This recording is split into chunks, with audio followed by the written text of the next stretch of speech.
បាទជំរាបសួរពុកម៉ែបងប្អូនដែលស្រឡាញ់ចូលចិត្តការងារកសិកម្មបាទថ្ងៃនេះខ្ញុំសូមជូនវីដេអូមួយពាក់ព័ន្ធជាមួយនឹងវិធីសាស្ត្រនៃការដុតអង្កាមដើម្បីឲ្យបានទៅជាធ្យូងកាមបាទបាទហើយចង់បញ្ជាក់ប្រាប់ពុកម៉ែបងប្អូនដែរថាធ្យូងកាមនេះគឺមានសារៈសំខាន់នៅក្នុងវិស័យដាំដុះជាពិសេសក្នុងការដាំដុះបន្លែបង្ការផ្សេងគឺវាមានអត្ថប្រយោជន៍មែនទែនហើយចំពោះប្រយោជន៍អត្ថប្រយោជន៍នៃធ្យូងកាមទៅលើការដាំដំណាំអីផ្សេងហ្នឹងខ្ញុំនឹងចេញវីដេអូមួយទៀតដែលនិយាយអំពីតែអត្ថប្រយោជន៍នៃធ្យូងកាមបាទអញ្ចឹងសម្រាប់វីដេអូនេះគឺនាំអារម្មណ៍ពុកម៉ែបងប្អូនឲ្យមកមើលអំពីរបៀបនៃការដុតធ្យូងកាមហើយខ្ញុំគិតថាធ្យូងកាមនេះវិធីសាស្ត្រនៃការដុតនេះគឺវាងាយដែលយើងអាចធ្វើបានទាំងអស់គ្នានៅតាមគេហដ្ឋានរបស់ពុកម៉ែបងប្អូនស្រាប់ហើយបើយើងមានកាមយើងមិនបាច់ចាំទៅទិញកាមពីកន្លែងលក់ហើយគេនាំតាអស់លុយច្រើនបាទធម្មតាកាមវាមានតម្លៃធូរថ្លៃដែរអញ្ចឹងបើបងប្អូនពុកម៉ែបងប្អូនចេះដុតដោយខ្លួនឯងអញ្ចឹងយើងគឺមានការចំណេញមែនទែនសម្រាប់យកវាមកប្រើប្រាស់នៅក្នុងការដាំដុះហើយនេះការដែលខ្ញុំបានរៀបចំនេះគឺចំនួន2បេបាទខ្ញុំរៀបចំ2បេប៉ុន្តែសម្រាប់ការដុតល្ងាចនេះគឺខ្ញុំមិនមែនដុត2បេទេគឺខ្ញុំដុតគ្រោងដុត8ទៅ10បេអញ្ចឹងវិធីងាយយើងមិនបាច់ប្រើប្រាស់ឧបករណ៍អីញ៉ៃច្រើនចំណាយលុយកាក់ច្រើនទេបាទតិចទៀតពុកម៉ែបងប្អូននឹងឃើញថាតើយើងដុតដោយរបៀបណាហើយ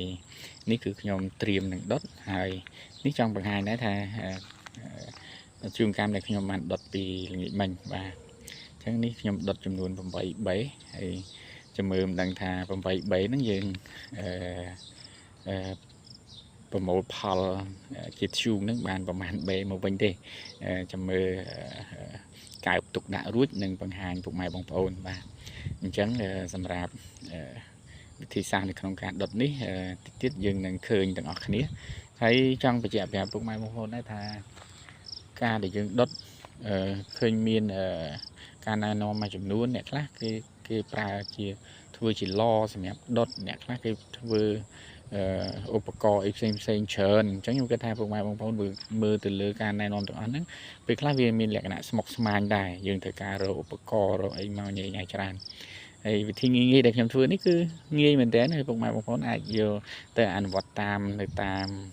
គេហដ្ឋានឬក៏នៅតាមទីតាំងកសិដ្ឋានរបស់ពុកម៉ែបងប្អូនបាន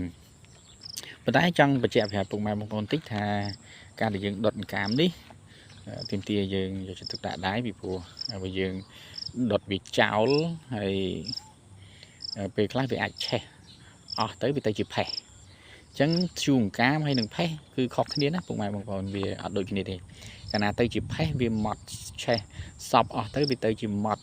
ទៅអានឹងលែងជាធ្យូងអង្កាមវាទៅជាផេះអង្កាមវិញហើយផេះអង្កាមគឺវាអត់មានសារៈប្រយោជន៍អីច្រើនទៅដល់ការដាំដុះទេដោយឡែកធ្យូងអង្កាមគឺវានេះចង់បញ្ជាក់ពុកម៉ែបងប្អូនដែរនេះរបៀបនេះបាទនៅទីនេះគឺជាគេហៅថាធ្យូងអង្កាមហើយអានេះល្អមែនទែនកម្រិត70ទៅ75%មានន័យថាមានទៅជាធ្យូងខ្លះនៅសល់អង្កាមខ្លះដែលវាទៅជាក្រហមអីហ្នឹងឯងអាហ្នឹងគឺល្អមែនទែនលក្ខណៈបែបហ្នឹងគឺល្អបាទហើយយើងអាចឲ្យវាទៅជាផេះបានទេអញ្ចឹងការដែលយើងយកធ្យូងអង្កាមទៅប្រើប្រាស់ក្នុងការលាយដីលាយទៅជាជីកំប៉ុស្តឬក៏ជីសម្រាប់ដាក់ដាំដំណាំដាំដុះគឺយើងយក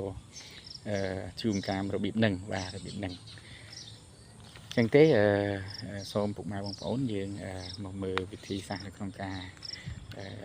រៀបចំដុតហើយបន្តិចទៀតខ្ញុំនឹងដុតឲ្យពុកម៉ែបងប្អូនមើលបាទ